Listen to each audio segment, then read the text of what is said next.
John Wayne Gacy. El payaso asesino que inspiró al personaje de John Wayne Gacy, quien después de su detención a finales de los años 70, se convirtió en la inspiración de historias de terror y menciones en programas de televisión. Ahora que Netflix ya se estrenó este documental, aquí te hablo un poco de lo que era el aterrador payaso Pogo, el asesino serial.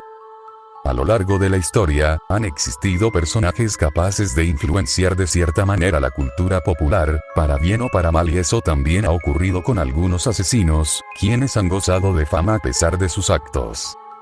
Dentro de estos casos, podemos incluir a John Wayne Gacy, quien después de su detención a finales de los años 70, se convirtió en la inspiración de muchas historias de terror, así como menciones en programas de televisión, debido a su bizarro alter ego.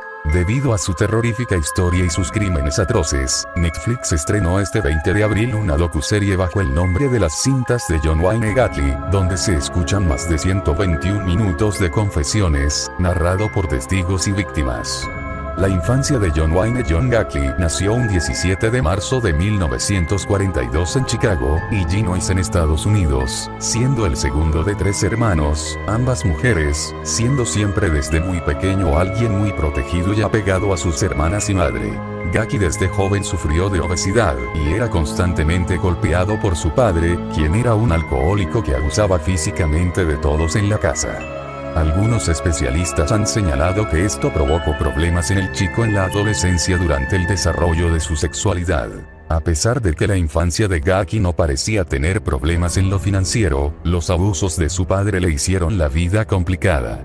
Lo golpeaba constantemente, lo insultaba diciéndole que marica, hijo de mamá, esto a ciertos modos en su personalidad.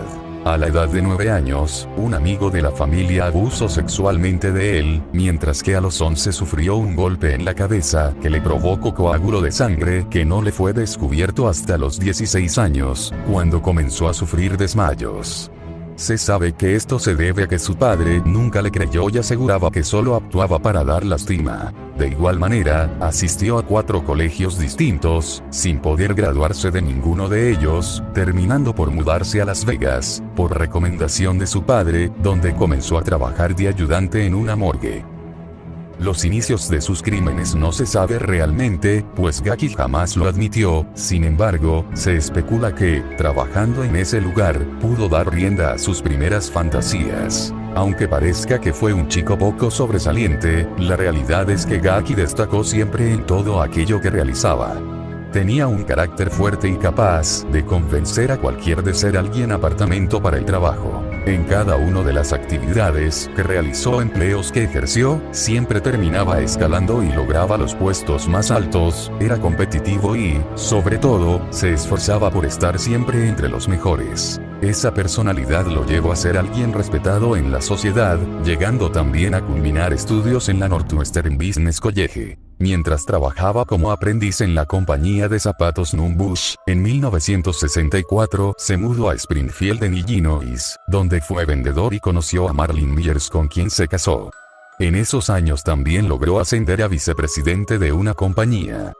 Sin embargo, no todo era como parecía en la vida de Gacy, pues luchaba constantemente con su homosexualidad, pues él odiaba a los homosexuales por los traumas provocados por su padre, y sufría de problemas sexuales, pues no lograba mantener una erección. En aquel tiempo, se especula que contrajo nupcias debido a esto, pero también que puede ser en esos mismos años, que haya experimentado su primer encuentro homosexual. Los primeros indicios de que cada vez lograba menos controlar sus impulsos, se dieron a finales de los años 70, cuando en 1968 fue declarado culpable de abuso sexual a menores, a quienes invitaba a su casa a ver películas o pasar el rato, después de comprobó que les pagaba por tener con ellos, hasta el grado de Dios. Aquello terminó con su primer matrimonio. Pasó un tiempo en la penitenciaría estatal de Anamosa, lugar en el cual sorprendentemente sobresalió como un recluso modelo, incluso llegando a tener una entrevista para televisión como el modelo a seguir para los presidiarios, y saliendo en 1970 bajo libertad condicional, de los 10 años que se le habían dictado. Se casó por segunda vez, fundó su propio negocio de construcción, fue un miembro activo del Partido Demócrata, llegando incluso a conocer a la primera dama Rosalind Carter. Además, en sus ratos libres realizaba la actividad por la cual se le conocería en todo el mundo, aparte de sus asesinatos, en la cual se disfrazaba como el payaso Pogo, amenizando fiestas de cumpleaños, visitando niños enfermos y siendo un hombre apreciado por su comunidad. John Wayne Gacy llevaba una doble vida. John había triunfado en su vida cotidiana, era trabajador, responsable, brillante haciendo negocios y con una personalidad fuerte. Sin embargo, Gacy ocultaba un lado sumamente oscuro, pues mientras aparentaba ser un hombre destacable en la sociedad, ya sabía lo que era asesinar y era consciente del placer que esto le provocaba.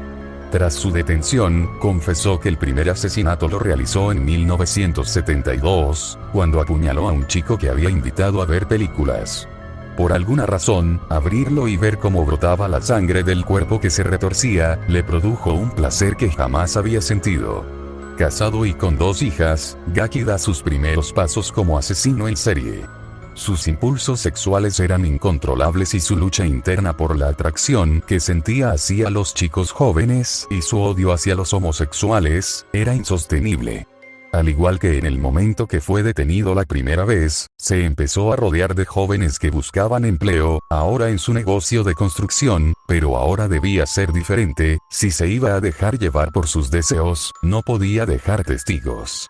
Con la promesa de trabajo o dinero, invitaba a jóvenes y adolescentes a su casa, el departamento para el negocio, lejos de donde vivía con su esposa, donde al momento de sentir confianza, los drogaba con cloroformo. Primero los desvestía, los esposaba y ataba con cadenas para posteriormente torturarlos, incluso solía ahogarlos en una bañera, para después revivirlos, solo para prolongar el tormento de los chicos. Mientras esto ocurría, les introducía su ropa por la boca, casi hasta el esófago para evitar que ellos pudieran gritar, al mismo tiempo, lo daba en repetidas veces. Si los chicos no morían por asfixia, los estrangulaba, apuñalaba o les daba en la cabeza.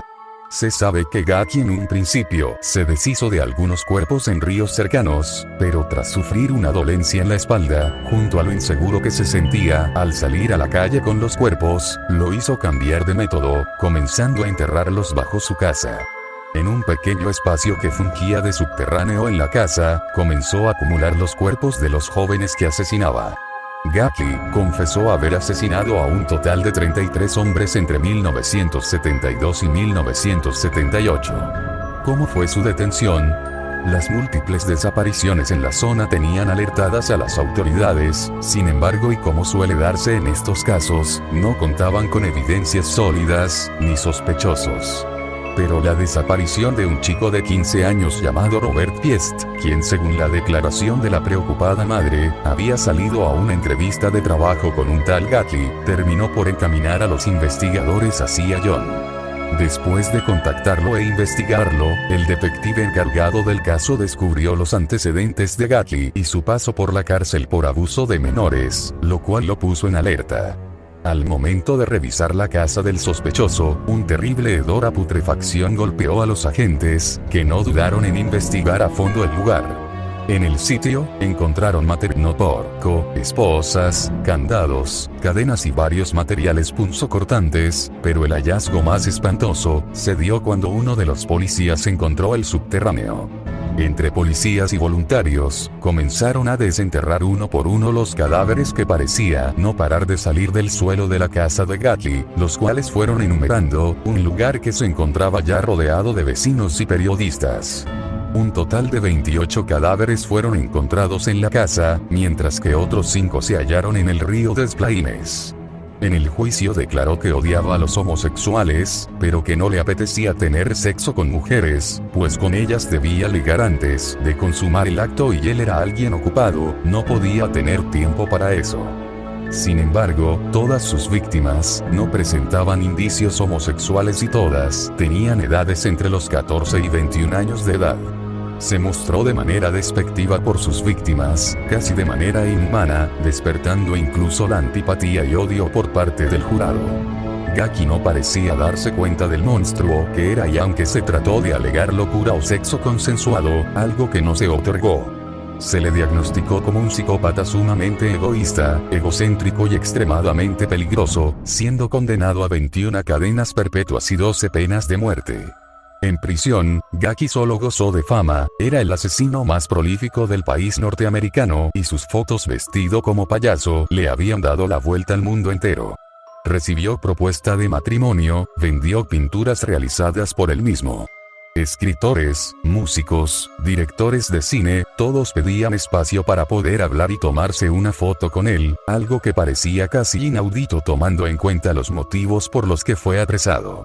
A pesar de que el juicio inició en 1980, no fue ejecutado hasta el 10 de mayo de 1994, a través de la inyección letal. En sus últimas palabras, inmortalizaron la personalidad de Gatli, quien nunca se arrepintió de sus actos. Bésenme el culo. Si te gustan este tipo de vídeos, apóyame con un like y déjame tu comentario, y si te ha pasado algo paranormal cuéntamelo y lo subiré en un próximo video. Gracias.